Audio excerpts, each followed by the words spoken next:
Conseil des ministres inaugural du septennat 2026-2033 s'est réuni ce jeudi 28 mai 2026 sous l'autorité du président de la République, M. Romuald Wadani. À cette occasion, le chef de l'État a félicité les membres du gouvernement nommés pour servir notre pays à ses côtés, non sans leur préciser que le choix porté sur eux ne doit pas être perçu comme un privilège personnel, encore moins la rétribution d'un engagement politique quelconque, mais plutôt comme l'expression d'une confiance de la nation qui oblige à se mettre résolument au service de tout le Bénin. Faisant ensuite un exposé des principes fondamentaux et grandes orientations de la conduite de l'action gouvernementale sous son magistère, il a indiqué que le souci de l'intérêt général doit guider le gouvernement dans toutes les décisions à prendre, loin des considérations partisanes ou personnelles, ses membres étant astreints à une obligation d'exemplarité, de sobriété, d'intégrité et de solidarité.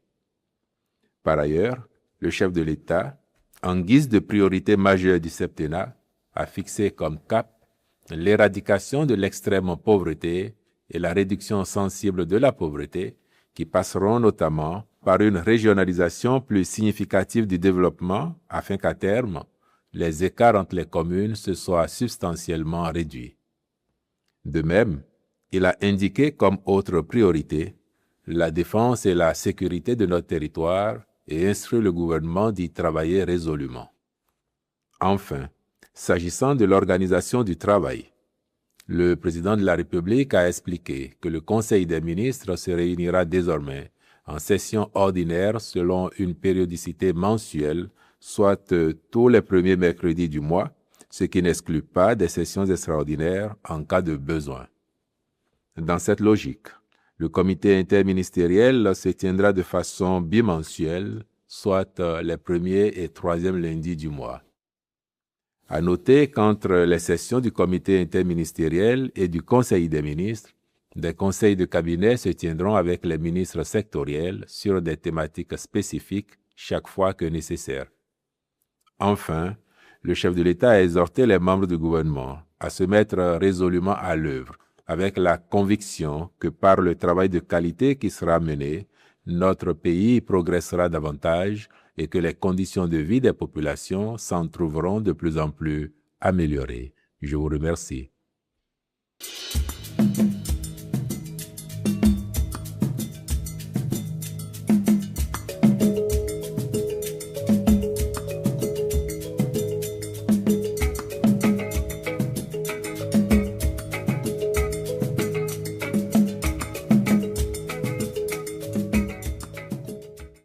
Votre constat, il est juste, qu'effectivement, tous nos 12 départements sont représentés au sein de ce gouvernement.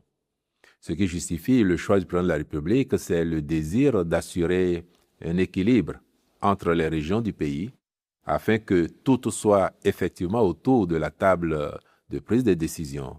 Et si vous devriez même faire plus attention, vous noterez qu'à l'intérieur des départements, on a fait l'effort pour que les principaux groupes sociolinguistiques soient représentés afin que toutes les sensibilités majeures du pays soient autour de cette table, participent à la prise de décision. C'est un choix de faire se sentir concerné l'ensemble de nos populations, eu égard aux conditions de l'élection du président de la République qui a bénéficié d'un large soutien de partout le pays. Donc c'est cet objectif-là, afin qu'à l'arrivée, chacun ait la satisfaction d'avoir contribué à cette action et aux résultats qui ne manqueront pas d'être au rendez-vous.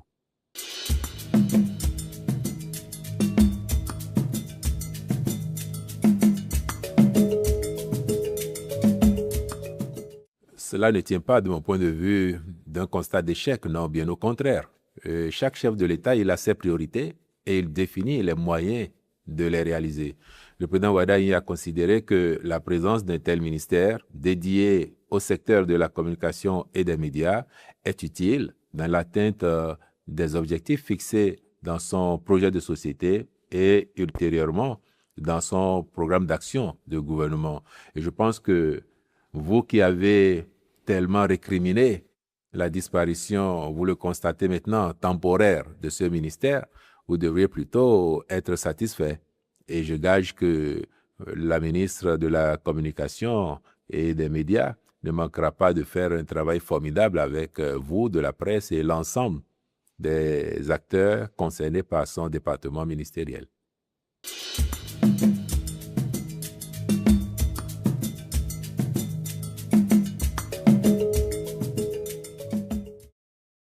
Si vous avez fait attention au projet de société du candidat devenu président de la République, les technologies y sont mentionnées comme une des priorités phares de notre pays sur les années à venir.